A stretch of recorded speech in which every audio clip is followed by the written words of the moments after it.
welcome to the Clinical Liver Disease video series. CLD is an official digital learning publication of AASLD. I'm Anahita, Rabiee, Gastroenterology Fellow at Yale University and the author of Nonselective Beta Blockers in Portal Hypertension, Why, When, and How. My co-authors are Dr. Garcia-Tsao, Professor of Medicine at Yale University and West Haven Medical Center, and Dr. Tapper, Associate Professor of Medicine at University of Michigan and Ann Arbor VA Medical Center. In the past 3 decades, non-selective beta blockers have been the cornerstone in the management of portal hypertension. In this review article, we first talk about the pathophysiology of portal hypertension and the role of non-selective beta blockers in it. Then we talk about current indications for use of non-selective beta blockers in cirrhosis. And lastly, we'll discuss a potentially new indication for beta blockers in prevention of decompensation. This slide is summarizing the basic points in the pathophysiology of portal hypertension.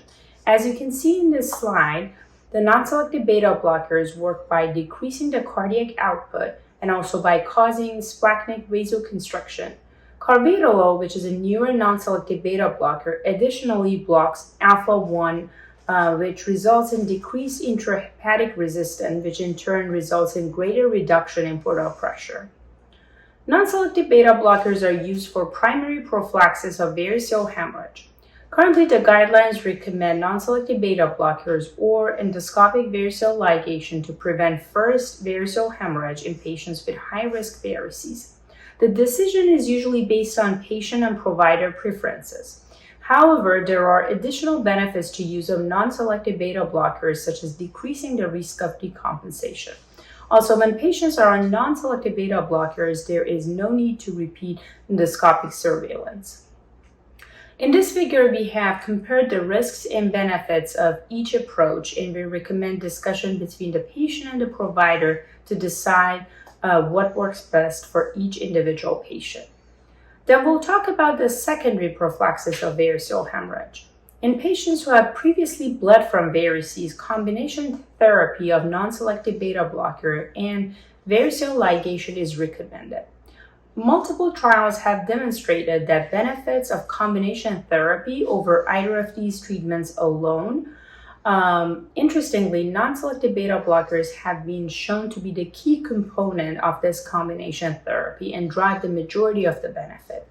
There has been historically a lot of hesitancy for use of non-selective beta blockers in patients with refractory ascites, as it can potentially lead to acute kidney injury and hypotension.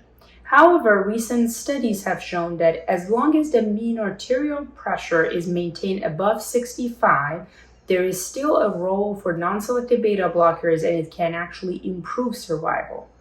Additionally, it should be noted that the maximum recommended dose of non-selective beta blockers are lower compared to patients without ascites. In this table, we have described the appropriate doses of non-selective beta blockers in patients with and without ascites. Lastly, I want to mention the potential new indication for non-selective beta blockers to prevent decompensation.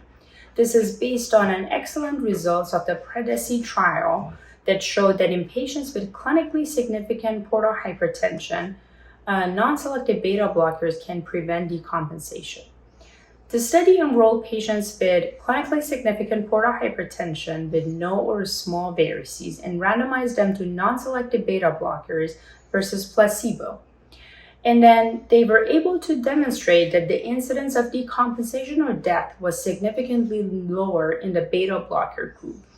And the number needed to treat to prevent one decompensation or death was only 9. And this difference was largely due to the lower appearance of ascites in the treatment group.